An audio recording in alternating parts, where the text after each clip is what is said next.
Hey, happy Sunday, Myra Cassidy here. I'm so excited to release the full, like 40-minute video that I conducted with wonderful religious trauma therapist Michelle F. Mosley out of North Carolina.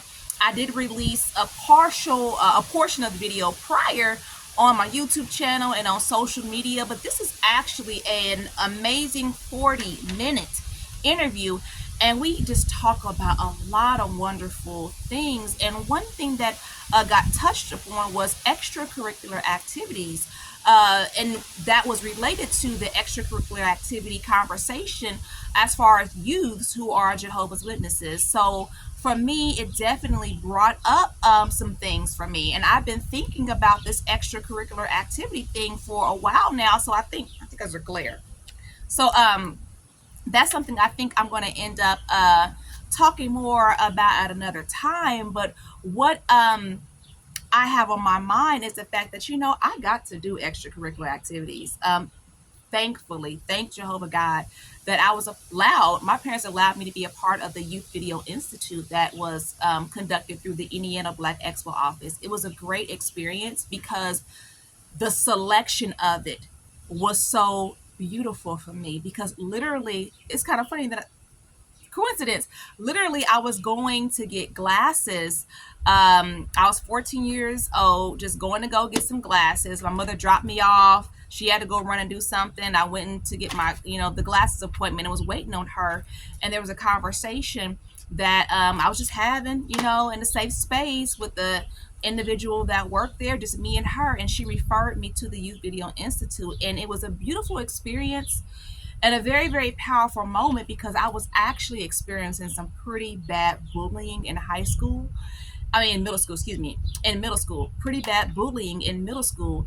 And I got to experience for the first time what it was like being chosen for something and not needing to do anything else but be myself. Just being myself.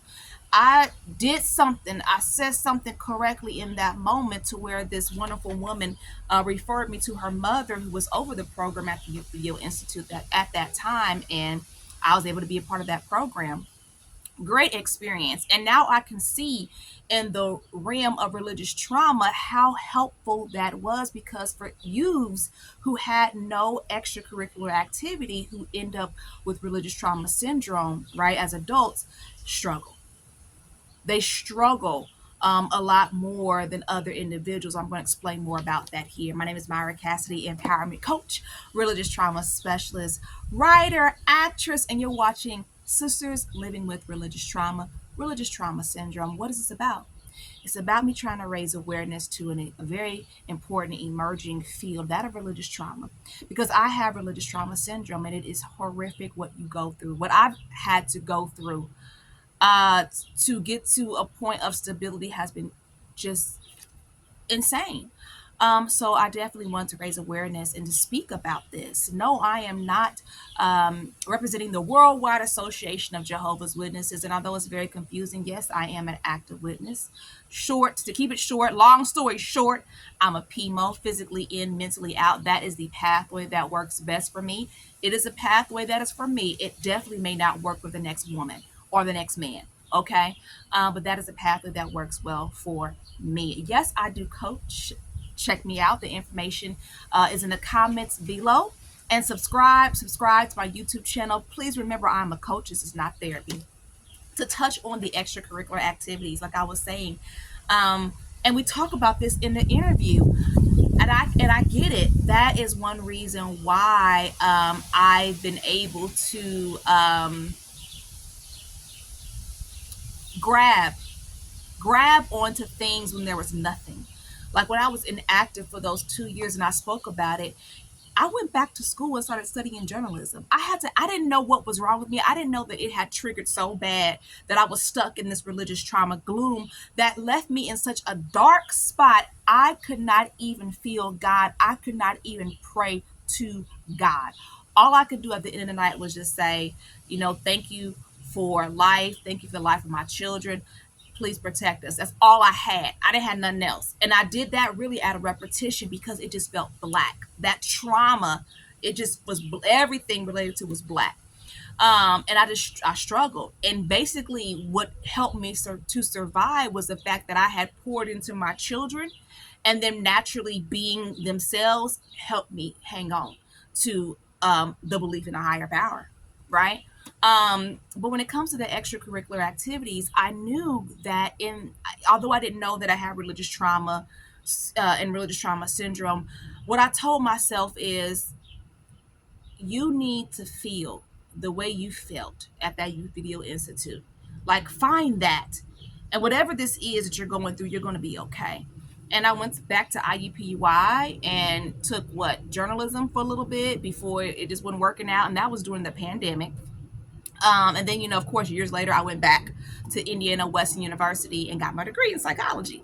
So I say all that to say I can definitely see how extracurricular activities helped me, right? Don't get me wrong. The ministry is an extracurricular activity. It really, really is. But if it's not introduced to children in a healthy way, definitely it can create trouble. I can speak to, a couple of summers raising my own children, how over the summertime, everybody with children were out in the ministry, right? So it was a really great summer full of ministry. But that's that particular congregation. And then there was like this really big falling out that happened. And the next year, there was the youth were not out in the ministry that next summer because of some things that happened in the congregation. Long story short, it all makes a difference. It all makes a difference. I'm going to say this, and then I'm going to close out on my thought process for today, because I had extracurricular activities. I had to really own the fact that my brother he didn't get a chance to play sports like he wanted to.